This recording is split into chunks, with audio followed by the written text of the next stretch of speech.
Half ভাড়া সরকার থেকে নির্ধারণ করে এটা আমরা জানি। সরকার তো এটা হাফ ভাড়াটা বহন করে না। হাফ ভাড়াটা বহন করি ড্যামারেজ দিই আমি তেল করি। সরকার করলাম আমার তেল জরিমানা দেয় না হাফ ভাড়ার কারণে। সরকার আমার কাছ থেকে ট্যাক্স নেয়, আমি লাইসেন্স করি, আমার লাইসেন্স থেকেও ট্যাক্স নেয়। আমি যে গাড়ি চালাই ওই গাড়ির থেকেও ট্যাক্স নেয়। সরকার একটা নিয়ম করে দিছে যে ছাত্রদের জন্য হাফ ভাড়া। এখন আপনার ছাত্র রাত্র 2টা বাজেও ছাত্র, রাত্রে 2টা বাজেও ছাত্র মার্কেটে শপিং করতে যায় ছাত্র, বন্ধু বান্ধব নিয়ে ঘুরতে যায় সেখানে ছাত্র। তাহলে সরকার একটা নিয়ম করুক, যেদিন শুক্রবার বন্ধের দিন ওই দিনও ছাত্র। আমরা সইতে আর পারতেছি না। আমাদের তো ওরকম ইনকাম নাই ভাই। আমরা এই ইনকামটা করেই আপনাদের মতো ছাত্রদেরই নিয়ে খাওয়াই। আমার ছেলেরা কি ছাত্র না? আমার মেয়েরা কি ছাত্র না? আমি কি তাদেরকে একটু পড়াশোনা করার অধিকার আছে না?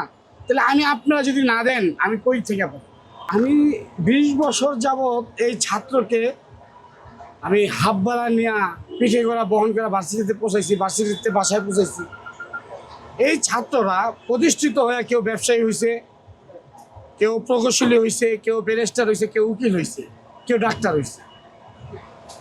তাদের স্থান থেকে আমাদের জন্য, আমাদের থেকে তো হাফ ভাড়া নিছে, সুবিধা নিছে।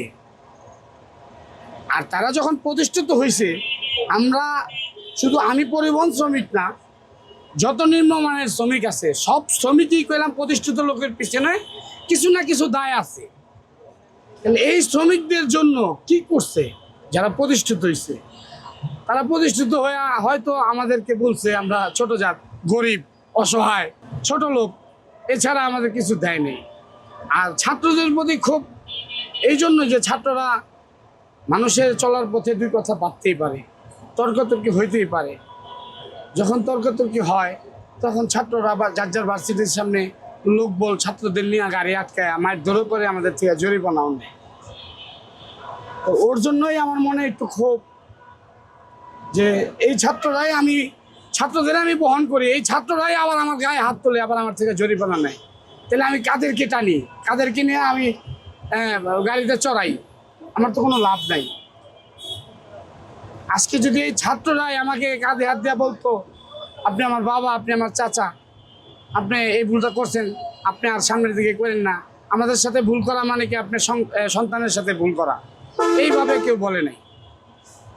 আর যারা প্রতিষ্ঠিত হয়েছে তাদের কথা তো বললামই, তারা আমাদের দেখে নাই। কেউ ডাক্তার হইলেও তো আমার জন্য হাফ ভিজিট রাখে নাই, বা আমি হাসপাতালে গেলে ওই চালক হিসাবে আমার জন্য চিকিৎসাটা ফ্রি করে দেয়নি। এই বাংলাদেশে হাজারো শ্রমিক প্রতিবন্ধী হয়ে গেছে, দুর্ঘটনার শিকার হয়ে কেউ মারা গেছে। প্রত্যেকটা ক্ষেত্রেই দেখেন একটা না একটা প্রফিট আছে।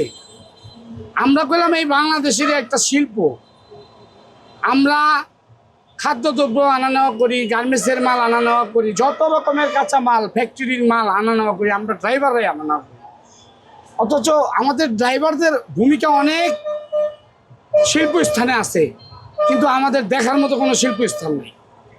আমাদের সহায়তা করার জন্য এই যে একটা করোনায় গেছে, এই করোনাতে আমাদের অনেক ড্রাইভার ফ্যামিলি অসহায়ত্বভাবে মারা গেছে, চিকিৎসাভাবে মারা গেছে, অনাহারে মারা গেছে।